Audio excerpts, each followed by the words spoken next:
Yeah, hi there. Yeah, this is Zen Dude Fitness, the jumprope hotline. Oh, interesting. Oh, you're new to jumping rope. Congrats on the journey, my dude.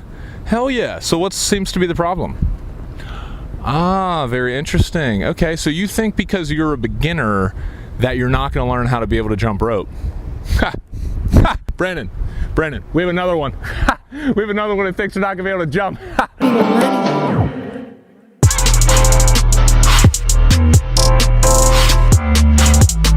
What's up, players?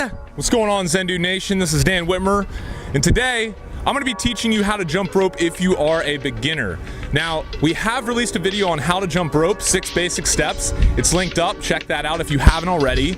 But from getting so much great feedback from the YouTube community, we've started to focus in on a little bit more of what you guys really truly need help with if you are a beginner. Brandon and I, first of all, cannot thank you guys enough. We love the momentum that's building, and we love hearing about the stories of people losing weight and living a happier life through doing jump rope. In this video, we're gonna go over the fundamentals again, but we're really gonna focus in on the difficulties that most of you have been telling us that you're facing. If you like this tutorial and want more of them, give it a thumbs up below. And go ahead and subscribe to our channel if you want more workouts, tutorials, and everything involving getting lean with a jump rope and your body. After learning how to jump rope, if you're a beginner and you want to get started with some workouts that kind of ease you into the workouts that we do here at Zen Dude Fitness, go ahead and click the link below and check out our free 4-week challenge. It's great for beginners. If you're advanced, it works too, but especially good if you're just starting out. We also have our recommended jump rope that I'm using in this video linked up below. It's cross rope. It's awesome. It's the best, most durable rope that we found thus far, so check it out. First of all, guys, just to talk a little bit about what we talked about in the last video, you want to measure your rope properly. So just a rule of thumb, when you're measuring your rope or when you're picking it, I want you to step in the middle of it like you see here, pull it up to the sides, like right under your armpit, and the rope cable should actually be right around the nipple area, the upper chest area. This is a rule of thumb. You want to pick a rope that is 3 feet taller than your height. So I'm 6'3", so every rope that I use is right around 9 feet 3 inches. As you can see here, as I'm just doing regular bounce, I'm up on my toes. My feet are not coming more than an inch or two off the ground. My knees are bent slightly, cushioning my impact so my joints don't get hurt. My elbows are in, and my hands are jutting out to the sides of my hips, and my wrists are controlling everything. Now, a mistake that most people make when starting out that we get a lot of feedback about is they do 2 jumps, as you see here, for every time the rope swings around. I want you guys to get rid of this mentality and start. It's the easier way to jump rope, but it's not the correct way. And if you start off doing that, it's gonna be a lot harder to get yourself into just doing 1 skip for every rope turn. Okay, so what I want you guys to do is start off by just hopping. 1, 2, 3, 4, 1, 2, 3, 4, and get that consistent rhythm down and get used to counting, and then envision the rope spinning 1 time underneath you every time you do that. Now that brings me to my next point, guys. This might seem a little bit difficult at first, but let's incorporate the rope, and all I want you guys to do is practice swinging through 1 time and then stopping. So if you notice here, I'm just putting the rope behind my back, swinging it once underneath my legs, counting 1 and stopping, and then I'm resetting and I'm doing that again. All right, good. Now that we have that, let's move up to 2 times. So just keep the rope steady and then go 1, 2. As you can see here, I'll give you guys a little bit of time to get this down. And as you see here, I'm just going 1, 2, and then stopping. 1, 2, and then stopping. Good, guys. Now I want you to move up to 3. 1, 2, 3, and stop.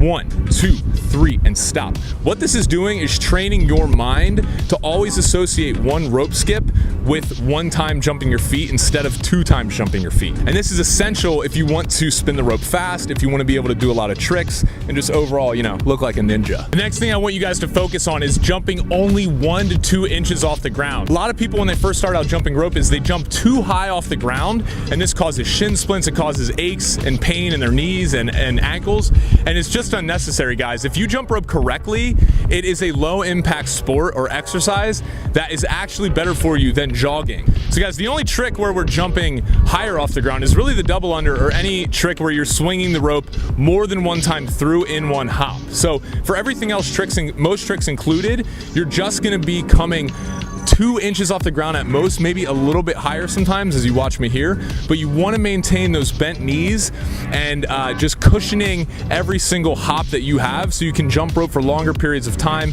without any pain. So guys, I want to talk about your arms. Now, a lot of people, when they start out jumping rope, they have these very stiff arms, as you can see here in this footage. And what this does is it does not allow the rope to be tight when spinning around them. So they're really working their shoulders super hard. But the problem is there's no forearm or wrist action, so the rope is not spinning around tight. An analogy that I like to use is, think of a baseball player.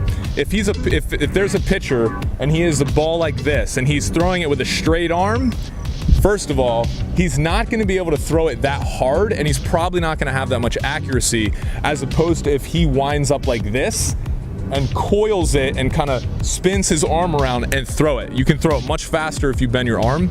The same applies to jumping rope. You're not going to be able to spin the rope fast and keep it tight if your arms are super stiff like this. You need to make sure you're getting in proper arm motion with your forearms. So keep the elbows in, let the forearms and the wrists do everything. They're gonna make sure that the rope stays tight as it spins around, which will allow you to go faster and do more tricks. Which brings me to the wrists. The most important part that anyone can focus on when jumping rope as a beginner is your wrist. Now, if I turn to the side angle here, you can see this little range of motion going on with my wrists. Just pretend that my wrist socket right here is just a ball bearing, and that is swinging the rope around.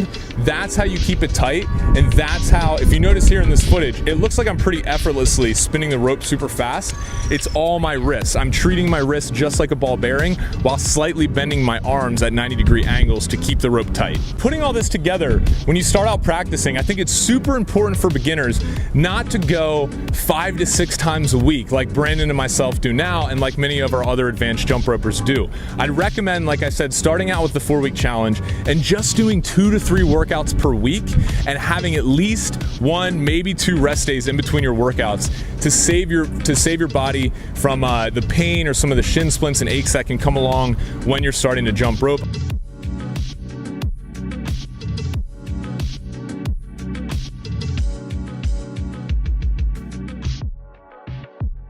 Yeah, I know, okay, and my mic's also still broken. Brandon like freaking left to LA and left me with this one.